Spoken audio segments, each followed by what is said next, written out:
Why does a mother murder her own? It's very hard to understand why someone would kill their children. They're not thinking clearly. A house of horror is ruled by a monster. She said, when Mom's done with me, she's gonna kill you.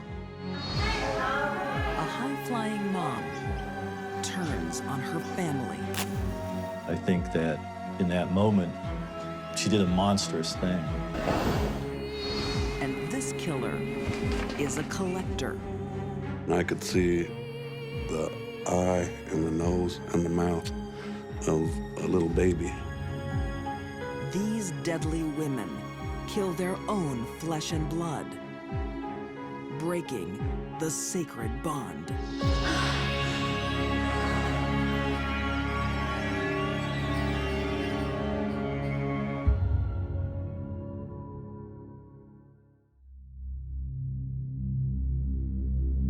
Terry Walker is a survivor. A woman with a terrifying past.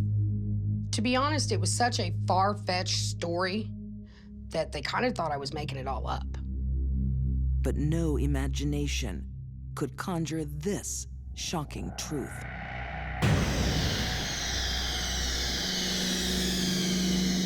Or the identity of the killer. She was my mom.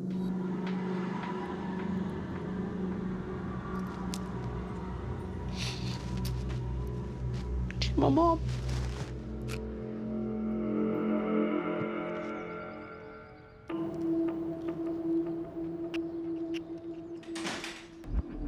"20-year-old Susan Knorr always enters the family home with trepidation.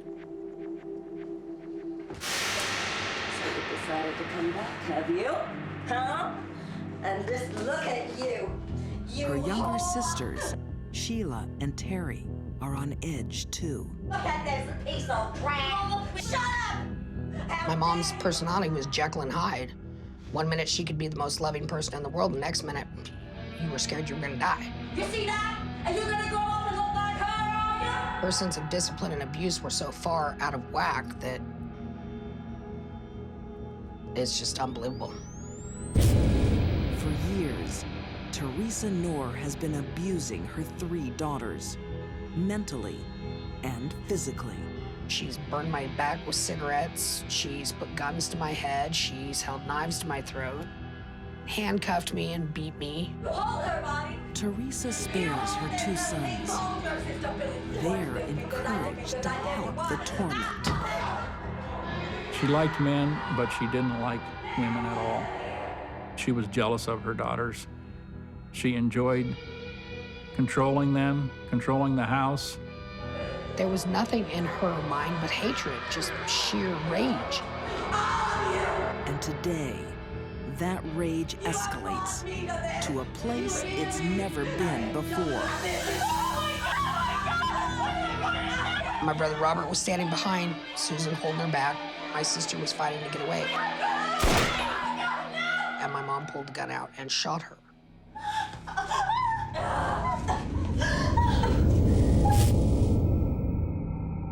What could drive a mother to shoot her daughter?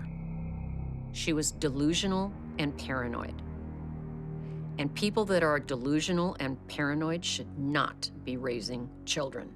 They are dangerous. Teresa's terrifying delusions are symptoms of a mental illness. She's schizophrenic. Schizophrenia is a mental illness that is believed to be some kind of genetic defect, chemical imbalance. People that get treatment can see symptom relief from the delusions. But Teresa wasn't getting treatment. And it grew, and it festered, and it became worse. She believes her daughter's youth and their beauty are destroying her. She thought her daughter, Susan, had cast a spell on her, and that spell was making her gain weight. Teresa thinks a bullet will stop the spell. Teresa felt that Susan was the devil. She would try and tell the other children that she could see horns coming out of Susan's forehead. Susan isn't dead. She's seriously wounded, with the bullet lodged in her back.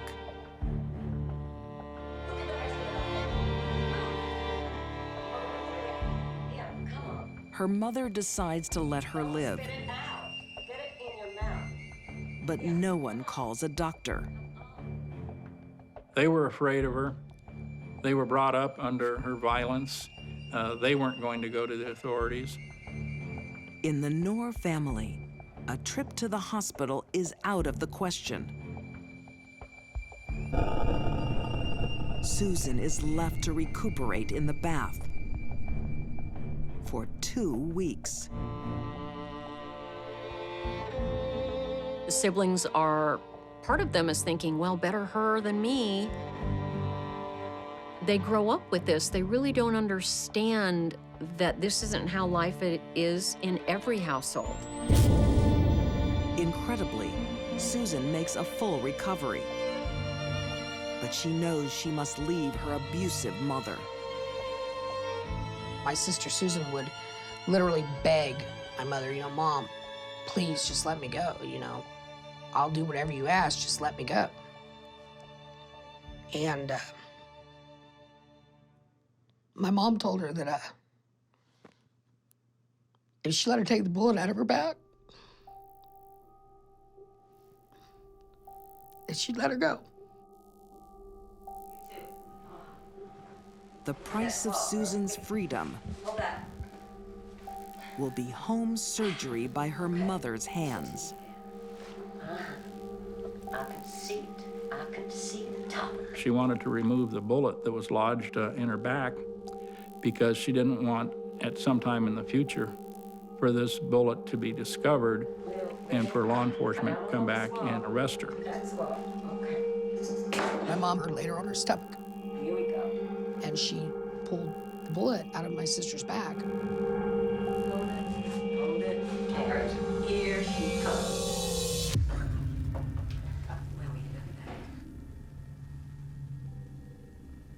Why in the world Suzanne said okay to that is beyond me, but it does speak to the complete domination and control through fear that those children had of their mother. That promise of getting away was worth it. Instead of gaining freedom, Susan becomes gravely ill, sliding into a coma as her body fights infection from the kitchen surgery. What comes next will be almost relief. Taking her and her possessions, putting her on the top of all of her possessions, pouring gas on her, lighting a match.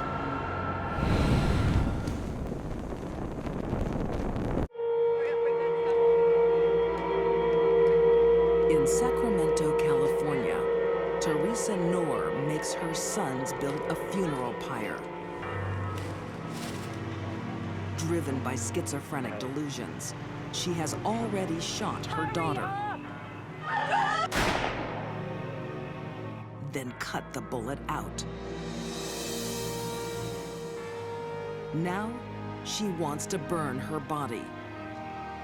My mother thought that my sister had actually died when she pulled the bullet out of her, and that her body had been possessed by some evil spirit or a demon.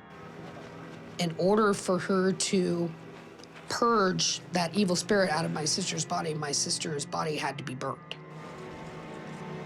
All of her possessions and her had to be burned in order to free her soul.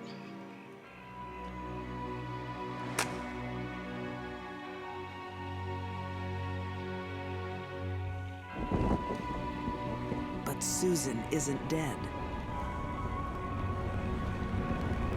She's in a coma. Her mother is burning her alive.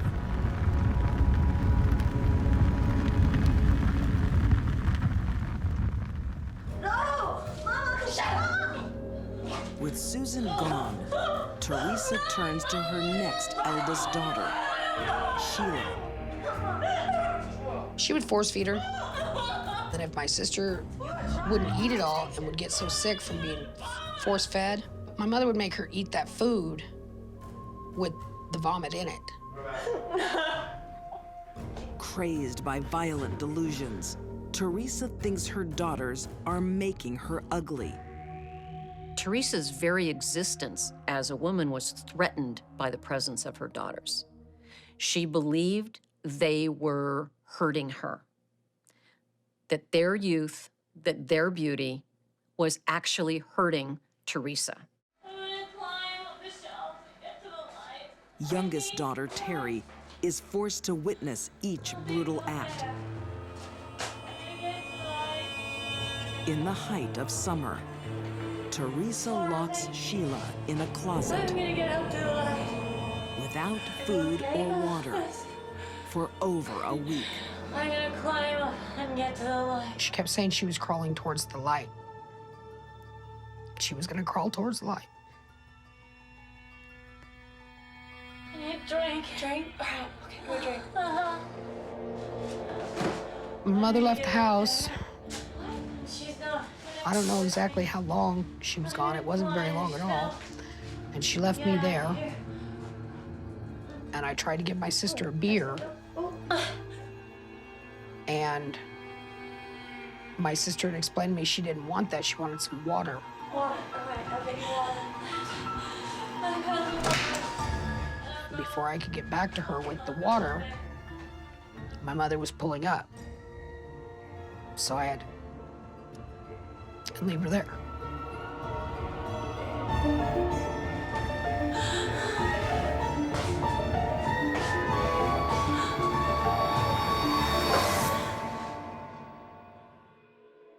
Beaten and bound, Sheila dies at just 20.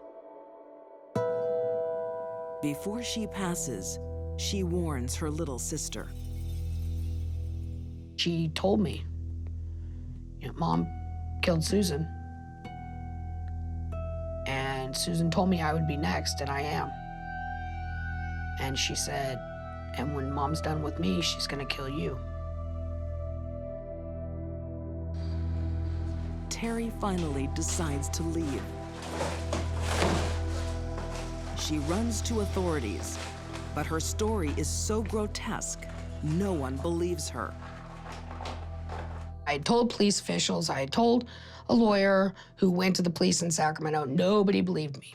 So I was starting to doubt myself even. In time, someone began putting the pieces together.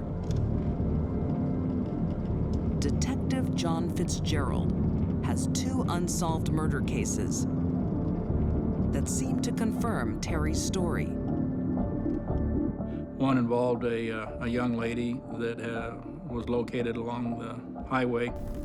She was on fire at the time. We're gonna put your sister in this box. The other case involved a young lady that approximately 1 year later was discovered about 5 miles away at the edge of a small lake, and she had been placed in a box.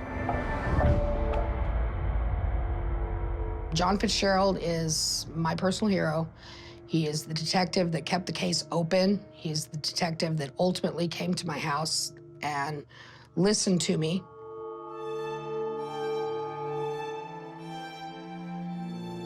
Terry told me that the 2 ladies who were killed in our area were her older sisters.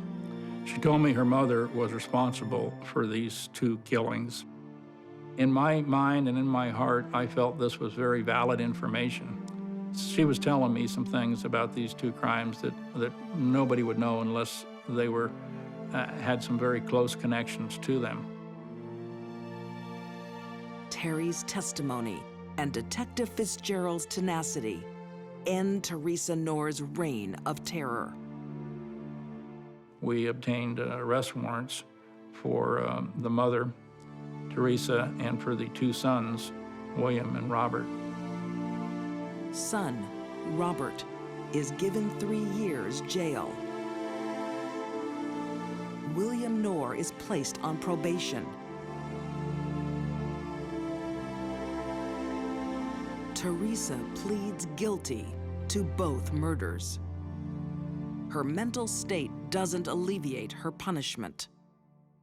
She's currently serving consecutive life sentences. Did Teresa love her children? At times, she probably did. But far more powerful than any love she might have ever felt for her daughters was the delusion that developed that her daughters were a threat to her. Terry Knorr serves her own life sentence, still affected by the horrors of her childhood and torn by the love that every daughter feels for their mother. There's nothing she could ever tell me that would ever make me understand why she did what she did. But forgive her?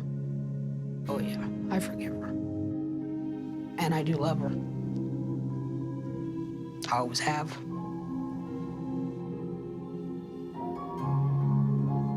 She's my mother. That's it.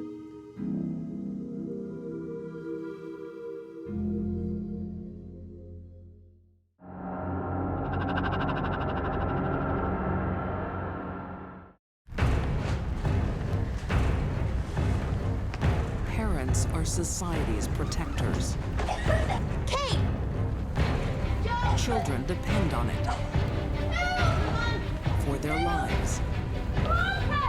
But some women break the parents' code. Kate, jump! I can't do it, I'm afraid! Like Deborah Green, one night in Kansas City. You jump now!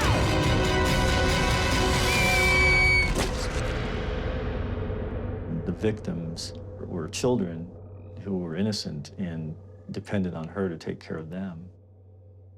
She betrayed them.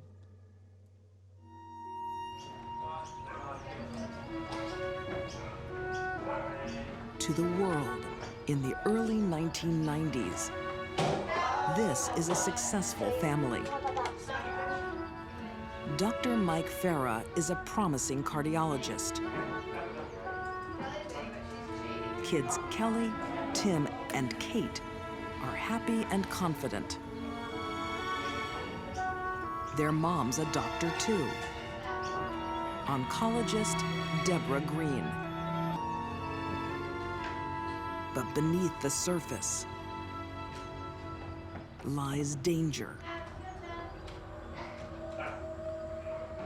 I think most people would look at her and see Deborah Green as a successful oncologist, but she was perhaps tortured with issues involving alcohol abuse, mental illness issues, and emotional maturity issues. Deborah has been a straight-A achiever all her life. But medicine demands more than just smarts. No, this is not right. Deborah Green's biggest problem was Deborah Green. Deborah suffers severe mood swings, lashing out at colleagues and patients.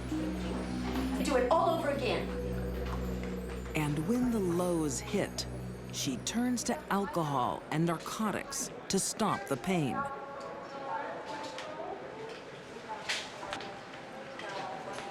She wasn't cut out for dealing with patients. I mean, she was, very smart and technically maybe a good doctor, but her bedside manner was lacking. Journalist Tony Rizzo investigated Deborah's fall. From valued doctor to ostracized clinician. She quit actively practicing medicine. She did some work like that involved, reviewing records and things like that, but she wasn't really involved with dealing with patients. The moods and the tantrums shut Deborah off from colleagues and family.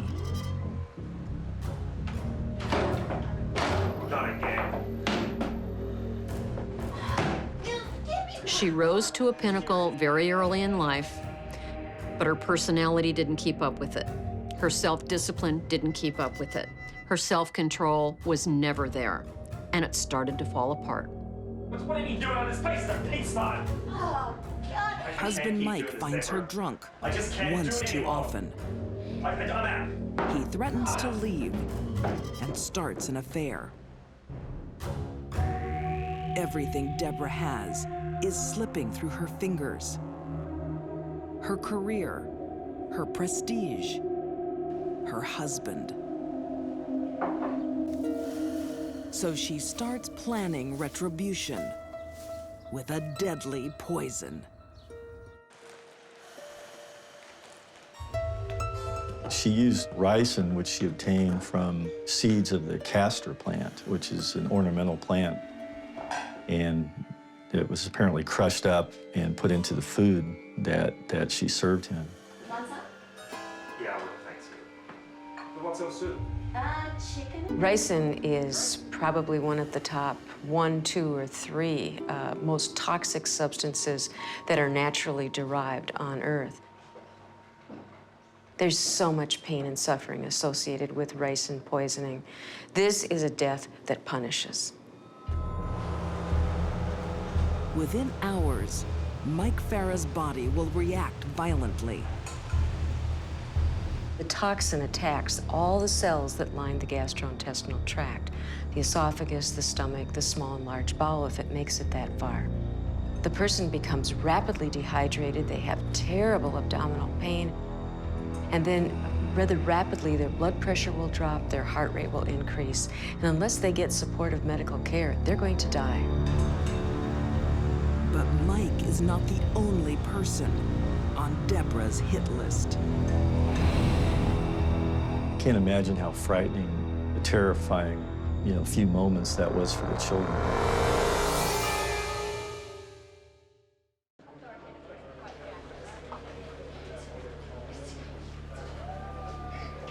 Dr. Deborah Green is having a breakdown. She has a history of depression.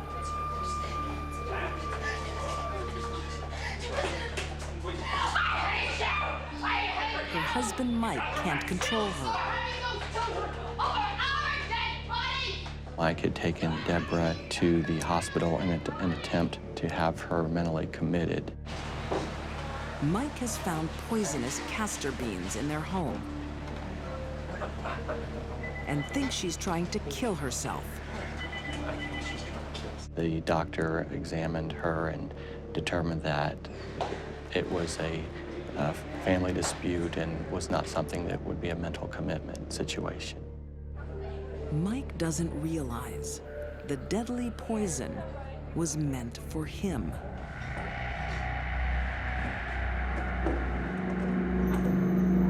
It's the reason he's been so sick lately. The dose wasn't enough to kill him. But his wife hasn't finished yet. When Michael tried to commit Deborah Green at the hospital, she made a statement to him that you will get the children over our dead bodies. Exasperated by his wife's behavior, Mike moves out of the family home. But the arguments continue. At about 11:30 p.m., Deborah and her husband had a heated argument over Deborah's drinking and issues with caring for the children. Mike threatens to take the children, and Deborah snaps. Deborah's need to punish Mike superseded any love she might have ever felt, if she ever did, for her own 3 children. The best way to hurt Mike was to kill the kids.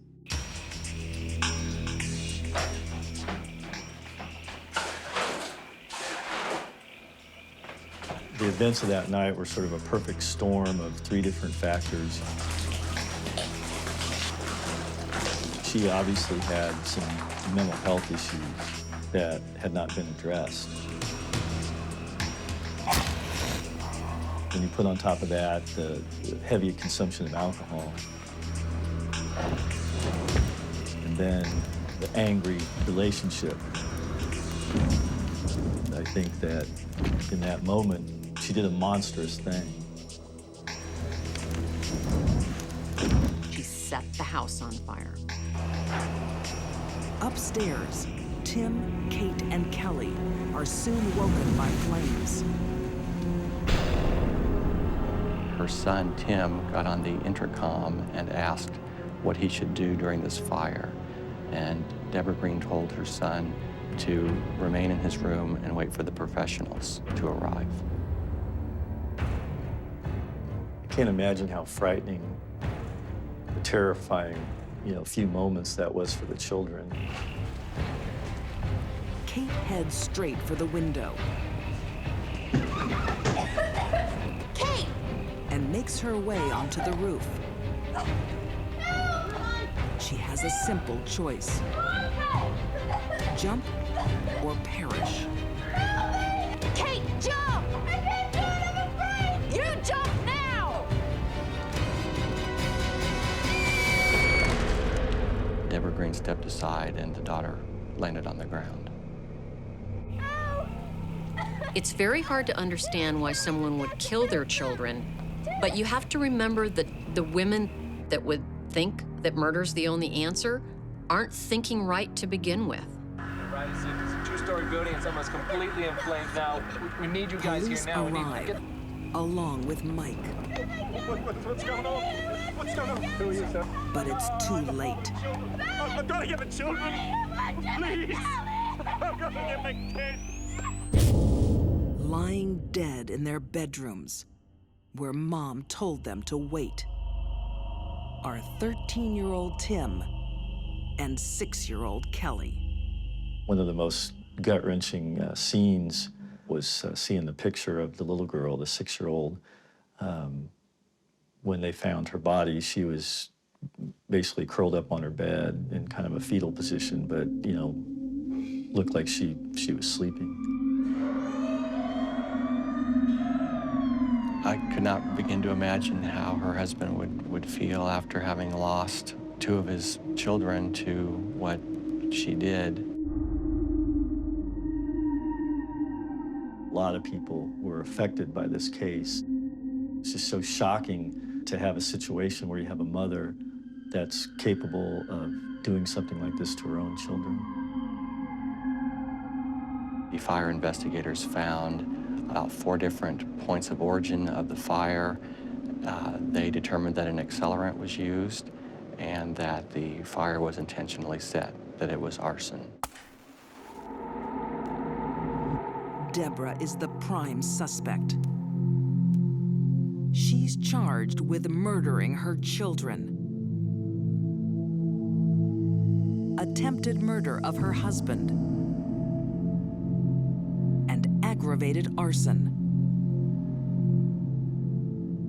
Found guilty on all counts. She's sentenced to 40 years. If Deborah ever did love her children, by the time she killed them, all of those feelings had long since died. The only thing that mattered in Deborah's life was making Mike pay for leaving her. She did a monstrous thing, but I don't think that necessarily means that she was a monster.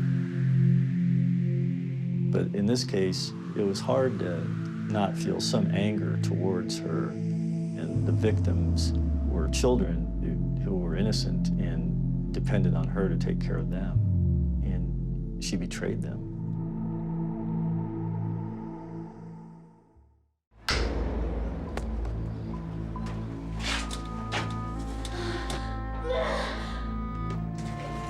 Murder can be found in the most surprising places. There was an orb there about the size of a softball, and it was grayish, leatherish looking. A horrifying secret. And I said to myself, oh, I hope this isn't what I think it is. Is preserved in storage. I could see the eye and the nose and the mouth of a little baby. She was using murder as a form of abortion.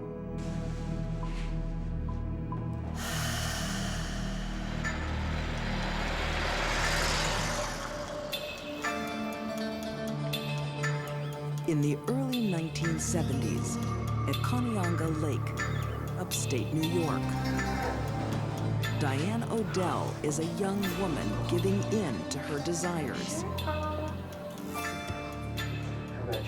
The way Diane was, it was like, now I can do whatever I want because I'm free. And she did. She met the wrong guys, and she got pregnant, and all kinds of bad things happened. Diane is a headstrong go-getter who won't listen to her mother, Mabel. Mabel had no control over her. So if Diane wanted to go out at 2 o'clock in the morning and meet some guy and go for a trice in the woods, that's what she did. Diane's wild ways soon deliver consequences.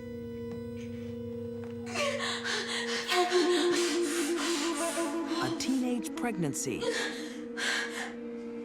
with a terrible aftermath. I think that Diane Odell did not want this baby, and when this baby came out, she was alone, and she murdered this baby.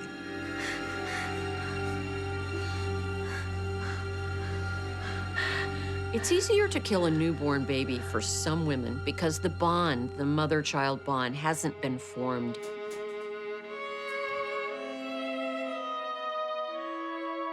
For most women, though, that bond starts forming the moment she finds out she's pregnant.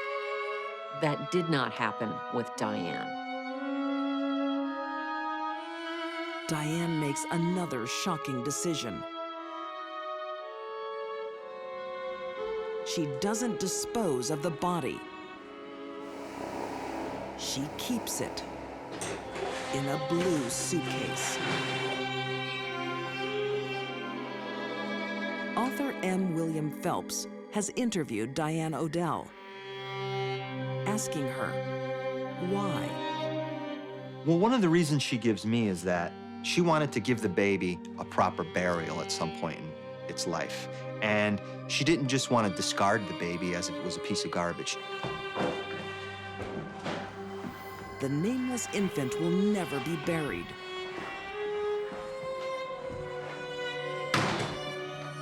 What? For the next 15 years, Diane takes the corpse wherever she goes.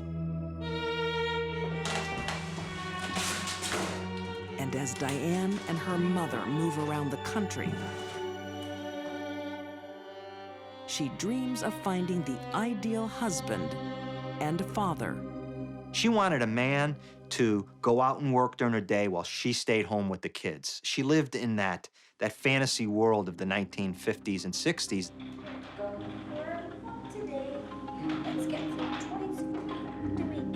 For 5 short years, she finds that dream.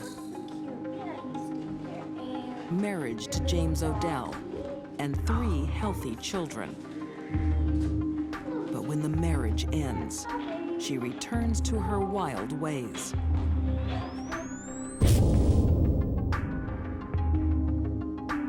So Diane is again without a man in her life.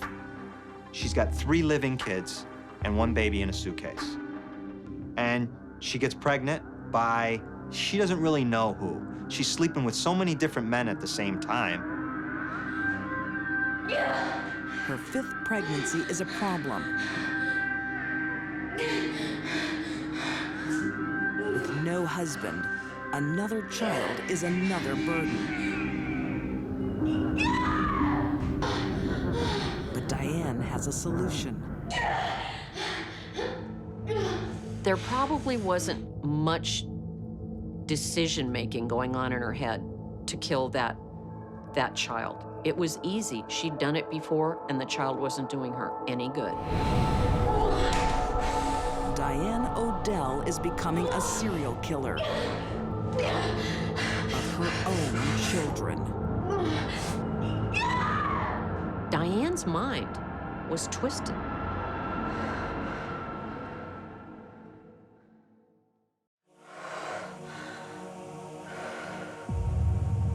Diane Odell has her own solution to unwanted pregnancies. Murder. Smothering an infant is very easy. They can die without much effort at all. With most infants, if something is placed over their mouth or nose, their exhaled carbon dioxide is then re-inhaled in. And subsequently, the child becomes hypercarbic, which is increased carbon dioxide. Death ensues shortly thereafter.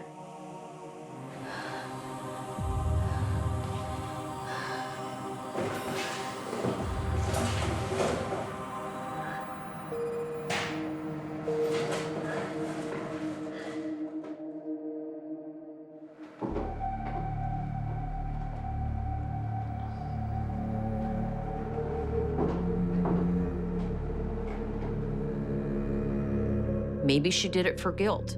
Maybe she did it because she was afraid to leave them behind, thinking they'd be found and she'd get in trouble. Maybe she did it because she could convince herself if she had them, they weren't really dead. We really don't know. Diane's mind was twisted.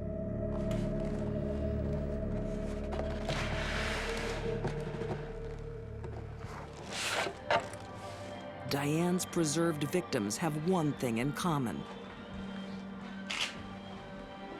Their fathers weren't around before they were born. Whenever there's a paycheck around, she kept the baby because the baby could then, what? Provide her with money. The dad was bringing the money into the house. There will be more pregnancies, more boxes. Eventually, Diane has 4 dead babies. Basically, for Diane Odell, whenever she got pregnant and the father of the child wasn't around, she murdered that child. She was using murder as a form of abortion.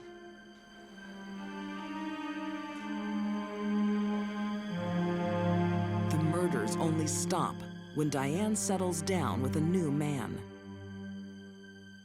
and has 4 healthy children.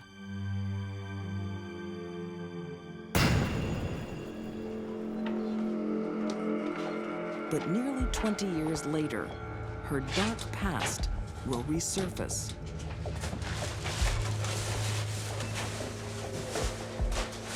Diane has abandoned her personal possessions in an Arizona storage facility. When she doesn't pay the rent, the contents are sold. Thomas Bright thinks he's got a bargain.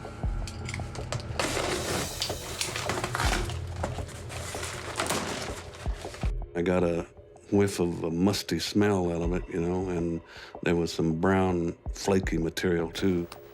But he's bought himself a crime scene. I said to myself, oh, I hope this isn't what I think it is.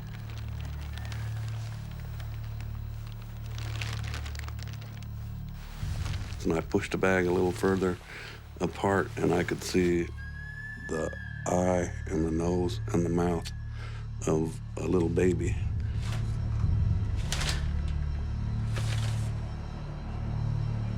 Baby in this box.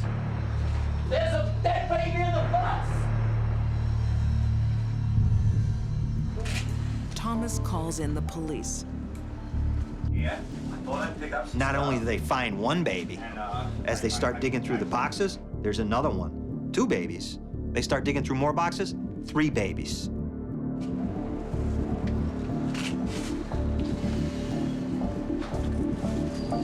Along with the bodies are documents and effects leading straight to Diane Odell.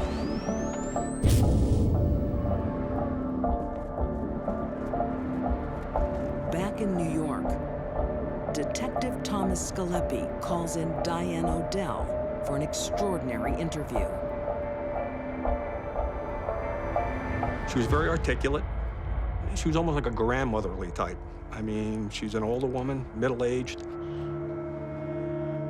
Diane says the babies were all stillborn, and she couldn't afford a proper burial.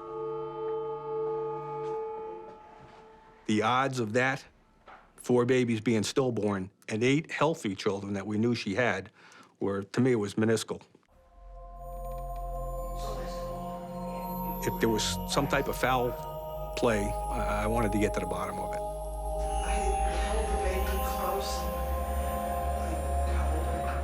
If the babies were stillborn, we had absolutely no charges. We had no charges against her at all. If the babies were born alive, naturally we had murder. After more than 20 years, Diane is their only lead.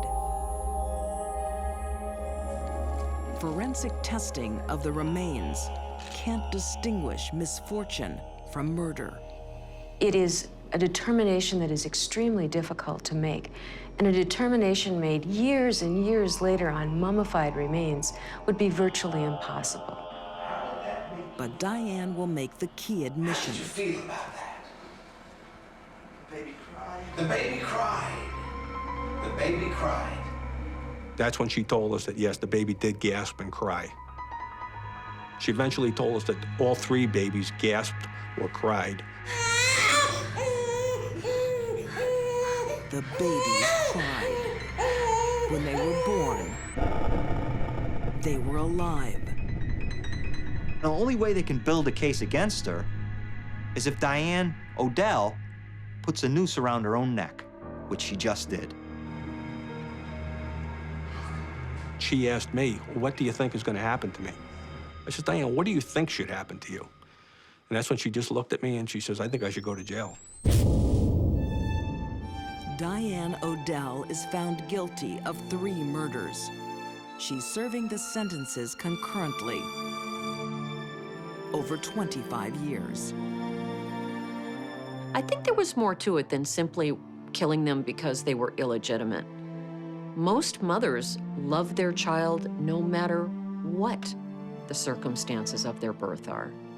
Diane did not. I was stunned. If you didn't want the child, give it up. There's agencies that could take the children. You don't have to kill them. Even Diane's brother, Richard, finds it hard to forgive her. I have no remorse over where she is. I was probably one of the first to applaud when I heard the verdict. She didn't deserve any mercy. Not for what she did.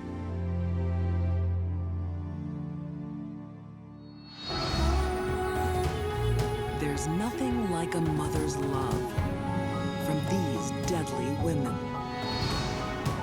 Driven by delusions, Teresa Noor destroyed her daughters. Deborah Green slayed her children for warped revenge.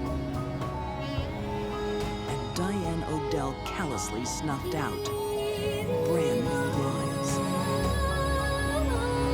They murdered the very children they gave life to, breaking the sacred bond between mother and child.